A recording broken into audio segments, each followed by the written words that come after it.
everyone! Back with Wrath on this beautiful Monday morning.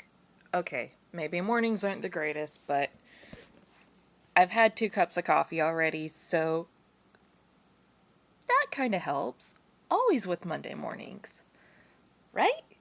Right. At least I believe so. I have faith.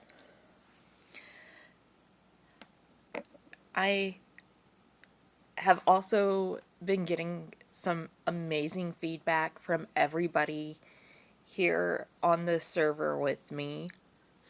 You guys have been completely blowing me away with your support, and I want to say thank you because I'm doing this because I really love it.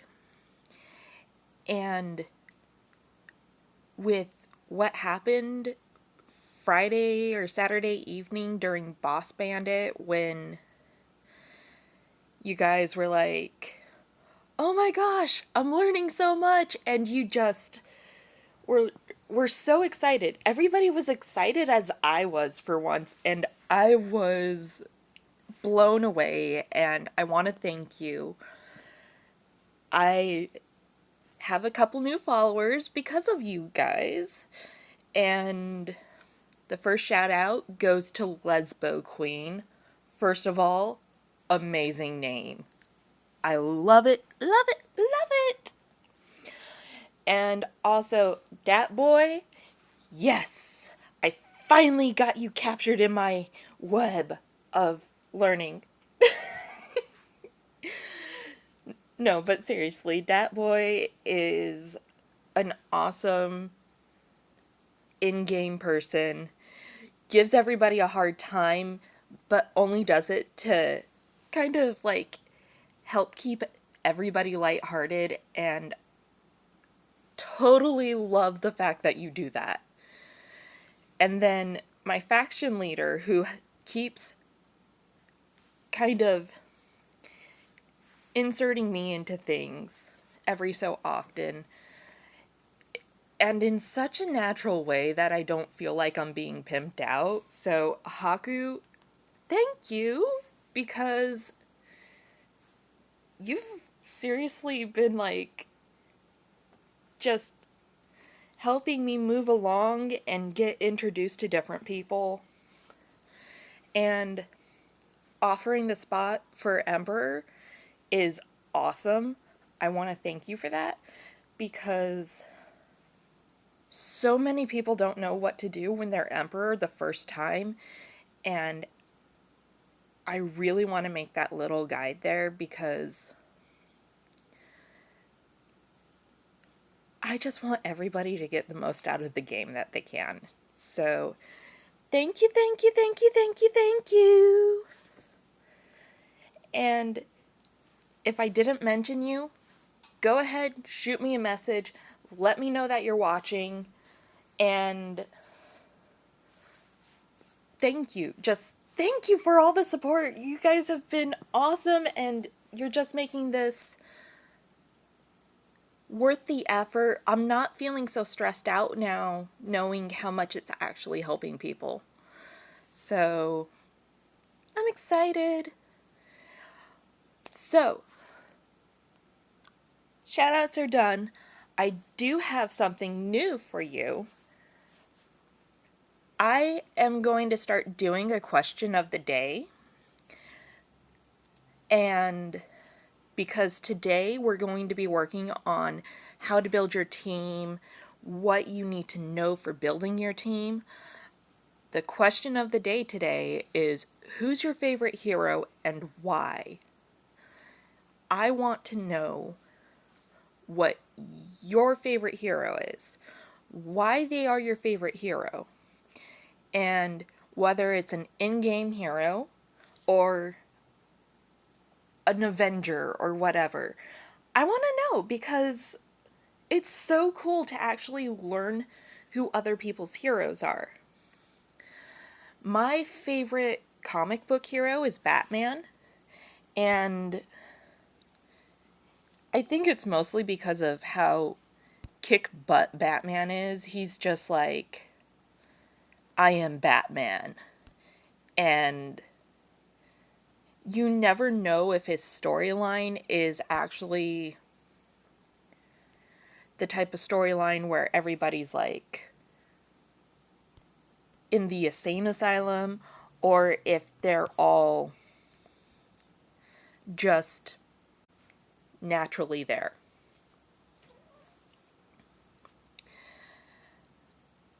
So, uh-oh. Did you see that? Longevity Palace.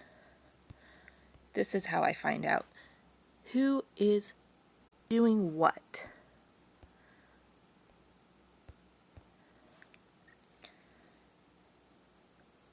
So one of the things I'm supposed to do, I keep doing, is I'm trying to find out who keeps posting these rumors.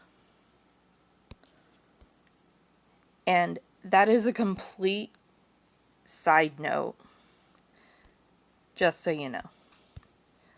But if I hide up here, if I see it again, I can jump down there. Not sure who it is, but I'm going to find out. I promise you, I will find out who's doing it. But, sorry. It was a squirrel moment. Okay, so let's go ahead, jump into heroes.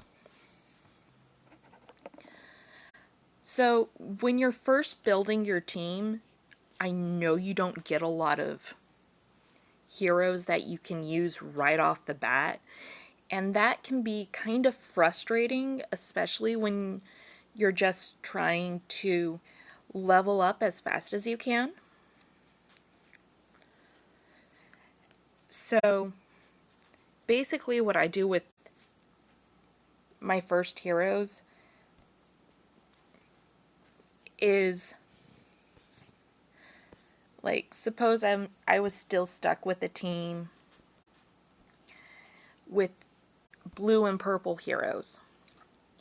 I typically just leave them there until I can start using my rare heroes for the simple reason I can save up all the stuff that I use to upgrade heroes until I start getting my rare heroes.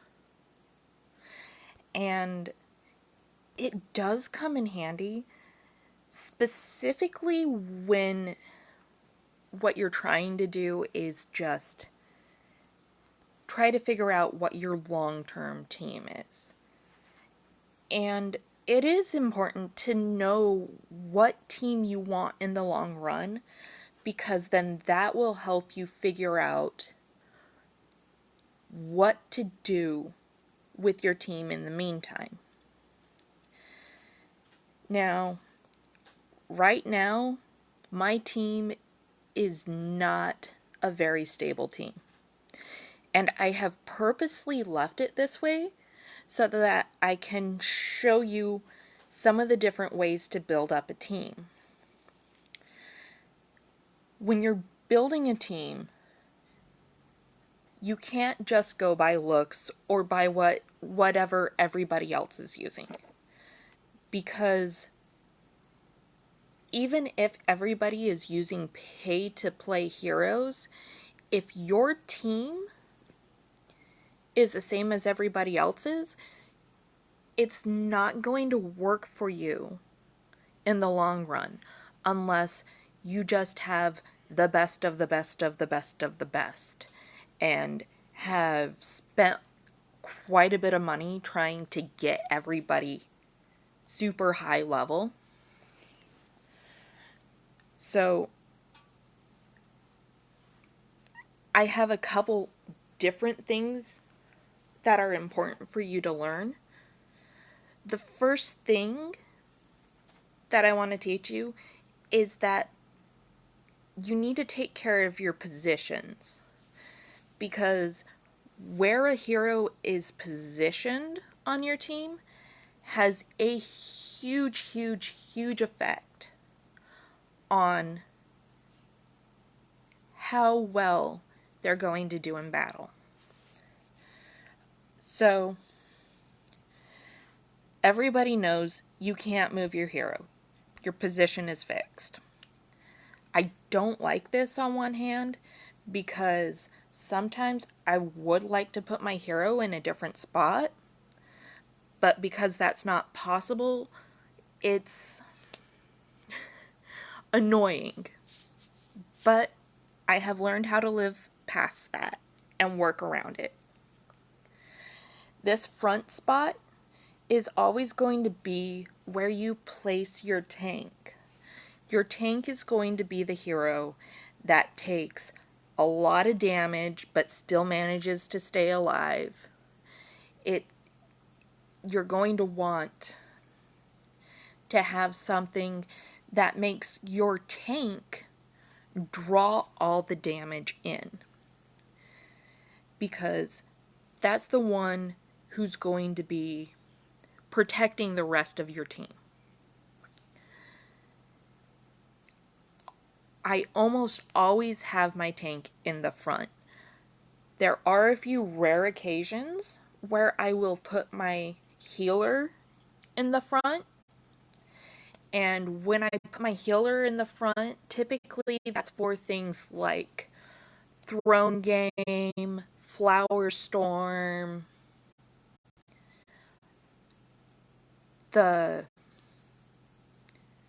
sometimes for Golden Adventure, sometimes for the little map travel that you use to unlock your paintings, which if you're not up there, don't worry too much about it because you have to be a level 110 or 115 to actually start using the paintings and such. So when I get there, I'll be able to explain that then. But let's focus on before then, because that's what we have to focus on. And now I feel like I'm just being silly.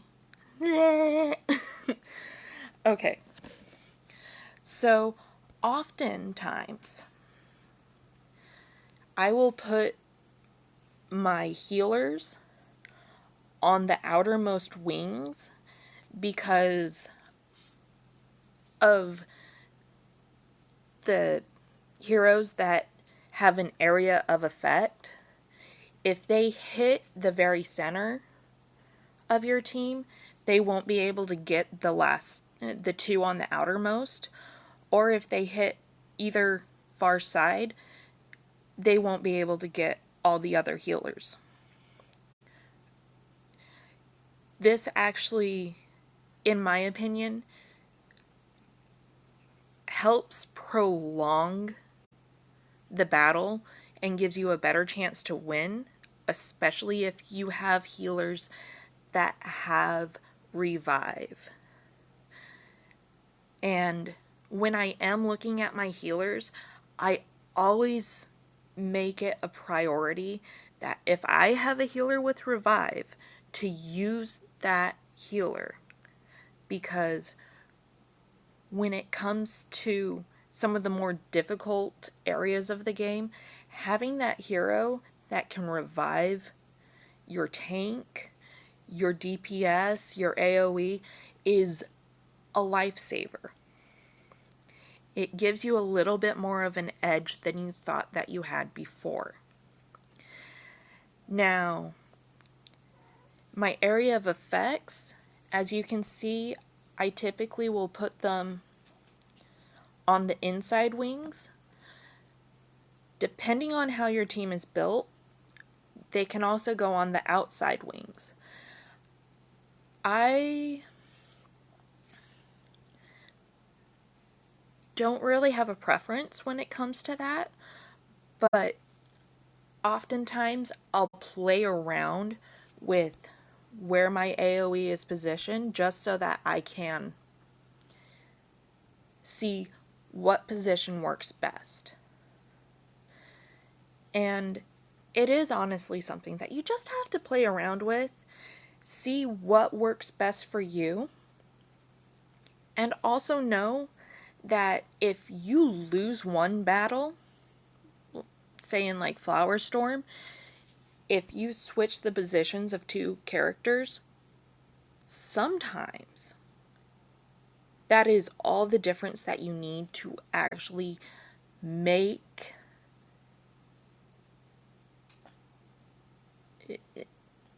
sorry. Bleh.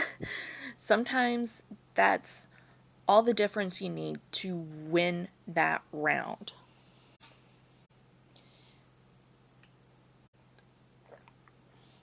And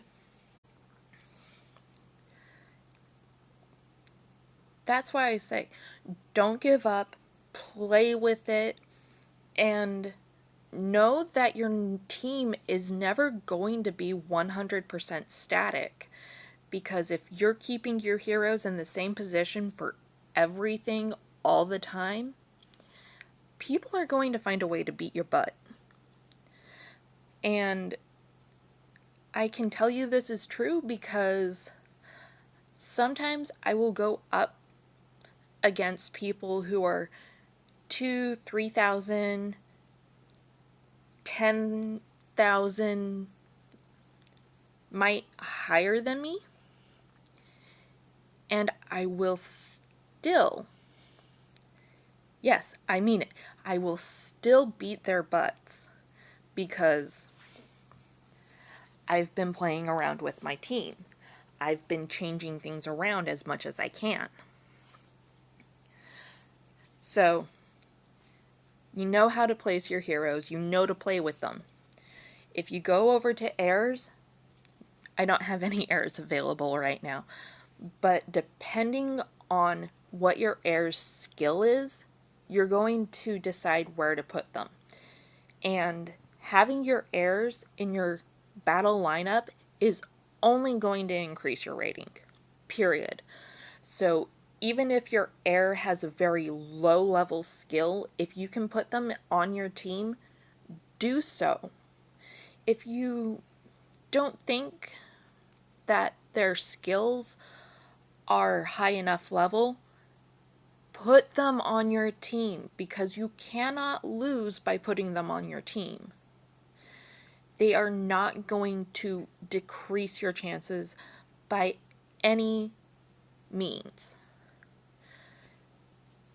With your pet's position actually does have a serious effect. Depending where you put your pet, it can actually change your rating. So if I put Ash over here, okay, so today it's not changing. Let's see. And this is another thing. You're going to have to play with your pets, see where they're going to do the best. The good thing about your pets is they're not going to do any damage to your rating either. As you level up your pets, sometimes, depending on where they're placed, will have extra benefits. I'm trying to figure out if there's a correlation between each pet and hero, because sometimes I will see a little rating boost depending on where I place my pet, and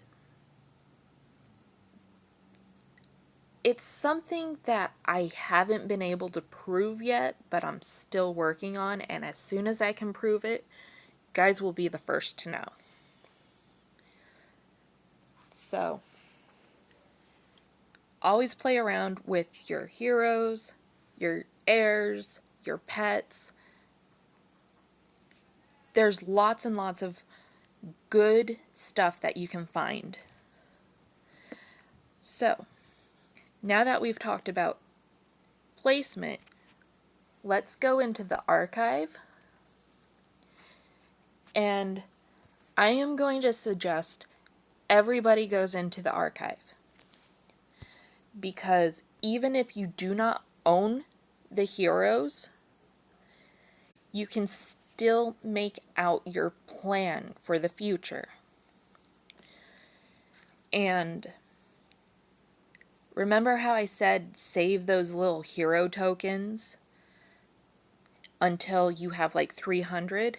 That's so that you can buy the heroes that you want when you have saved up all the tokens. You can get the heroes that you want for free. And honestly, I think that's just a win-win situation. So, we're going to start looking through the heroes so I can show you how you want to set up your team. Now, it all depends on what class you are, how you decide to set up your team. Typically, when setting up my personal teams, I like to have 2 healers, a tank, a DPS, and an AoE, or 2 AoEs, a healer, a tank, and a DPS. Sometimes I'll go tank, 2 DPS, 1 AoE, 1 healer. Like I said, it's one of those things that you just have to play around with. You have to figure it out for yourself. So, now you're probably going, Wrath, what is a DPS? What is an AoE? What are these? So,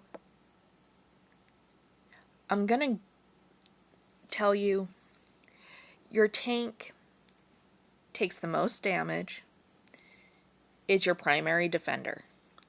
Your DPS is going to do the most attack, is going to have the highest crit rate, and is going to be mostly single targets. Your AoE is your area of effect. Your AoE is going to have a area where it buffs up your heroes, where it debuffs your enemy's heroes, where they're the type of characters that are going to have like a poisonous cloud. And then your healer is going to be doing exactly what you think it would. It's going to be healing your other heroes. So, how do I tell what is what? Go into each hero. Take a look at their skills. So with Hansen, okay, this first one is a group attack. Group attack is going to be area of effect, or your AoE. If you look at a second, that's a single attack. Your single attack is going to be your tank and DPS, typically. It also is used with your area of effect characters. And then the last one. This is another group attack because it has multiple targets. So if you look at Hansen, even though he is listed as a guard, he is going to be your area of attack or your DPS. So you can use him in either position, and he will do well as both. Another thing that you're going to notice with him is his HP is extra high, which means he can take more damage than your typical characters.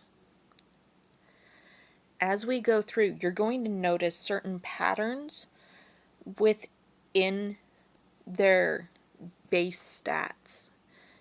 And it's important to pay attention to these because when you're building your team, you want to be able to account for any weaknesses, especially when you're adding armor or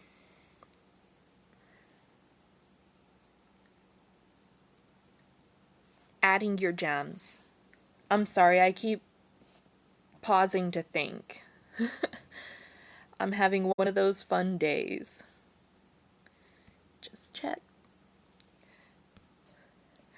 Okay. Now, Zhang Yu, and I'm sorry if I'm slaughtering these names. Intimidating Hegemon. Okay, so this is a single attack. Okay. We check Crashing Rock, another single attack. And then Desperate Shot, that's a group attack. Deals a decent amount of damage. So, this one, because of what his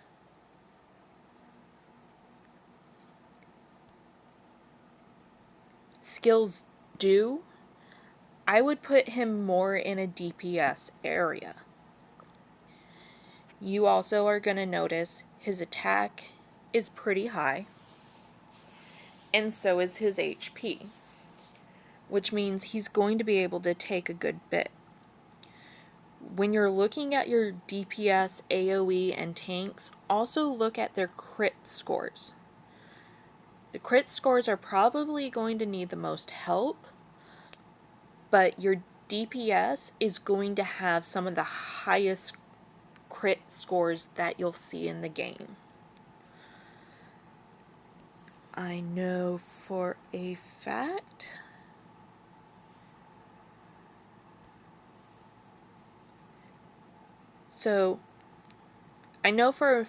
Li Bu is a good tank. He's one that I really enjoy using because he takes so many hits and he just keeps on going, especially the higher you level him up. He does have that one group attack, which does a amazing amount of damage. It also stuns the enemy players. He also has the Spear Assault, which does a hefty amount of damage, and the Coaling Blade, which I like to use because when you kill things in action, with this one, it oftentimes ends up completely wiping the heroes off the board. He is my typical tank. He is not the best tank in the game, but he is really good. You can see that his attack is high, his HP is high, he has a decent amount of defense, and if you set him up right, he ends up doing so well. Now, I want to make sure that you see a good healer.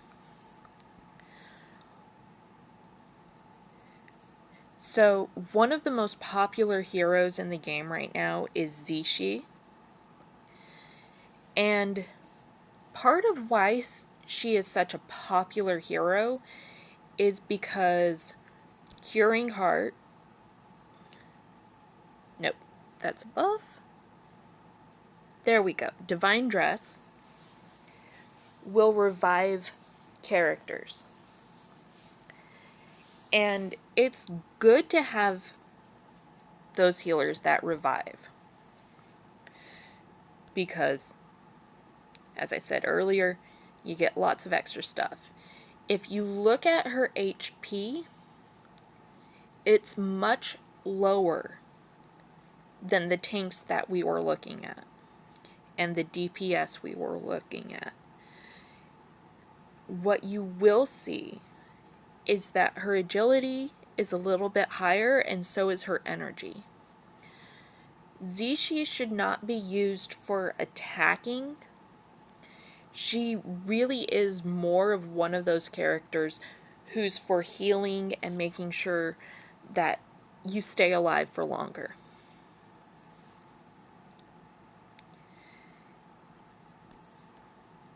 Another. Now, Wei Zifu, a lot of people use her as a healer, but she is actually an AoE. Her healing dance recovers HP for all allies, which means it's a group effect.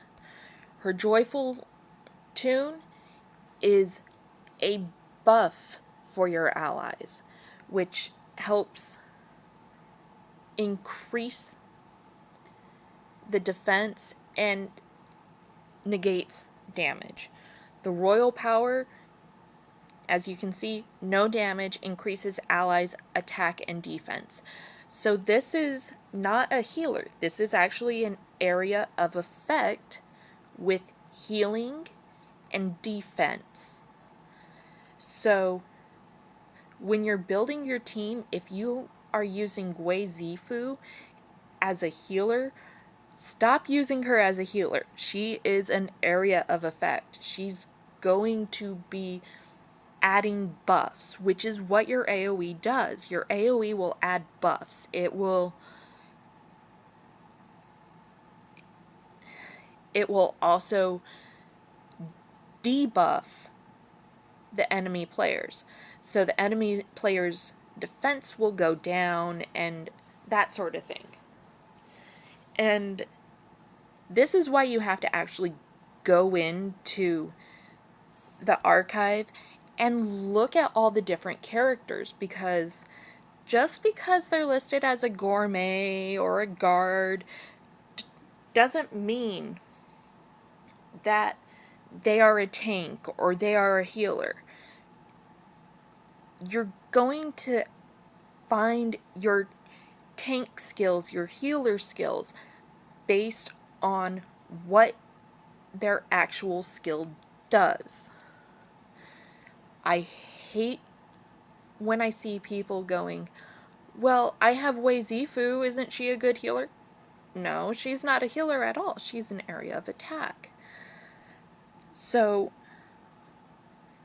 yes, please, go in, look. Take a closer look at each character.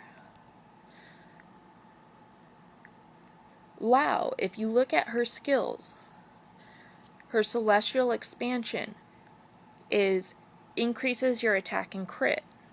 She has a petrifying gaze with a small area of attack.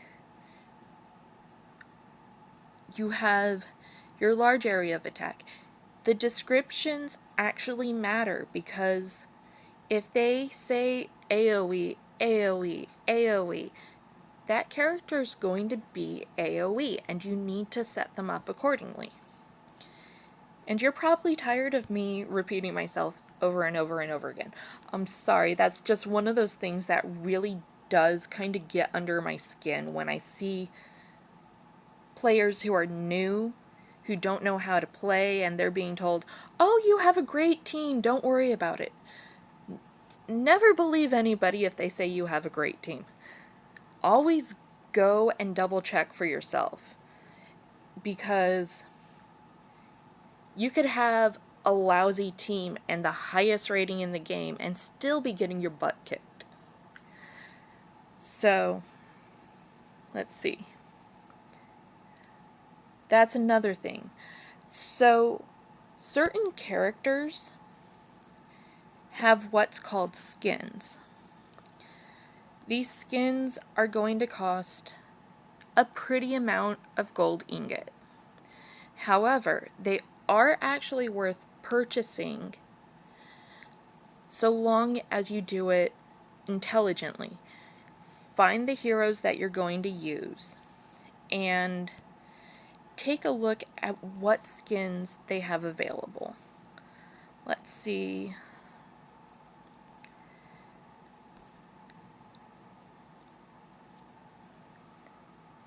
Li Guang doesn't have any skins yet. But Prince Gao, he does have skins. As you can see, Battle Song, it's only 3 common shards. But if you purchase this skin and you put it on Prince Gao, look at the increased attributes. You get 100 attack in addition. Your defense is increased by 100. And it's one of those things, I want to purchase it so you see how it works.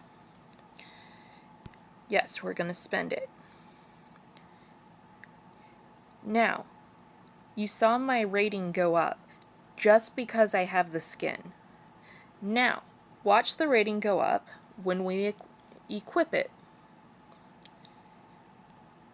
Might have to back out. Okay. Maybe I'm wrong. It's still okay. But as you can see, now he has the bonuses from the skin. If I swap it, I lose those bonuses. But because it's there, we're pretty good. And there are all sorts of skins you can get for your heroes. Multiple skins. There's actually a skin archive that you can look at too. So you can go, what gourmet skins are available? Oh, look. If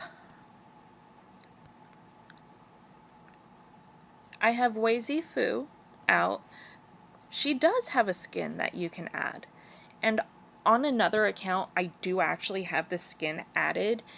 And it's just so nice to see the different skins on different characters sometimes, because they're fun to look at. They're fun to collect. And as you see, buying the skins is going to add to your rating. And in the game, your rating is everything, especially when you're attacking people. A lot of times I'll call rating might, because the higher your might, the higher your rating, and vice versa. The next thing I want to tell you about is certain heroes work better with other heroes. And you're probably thinking, what? So, if you look around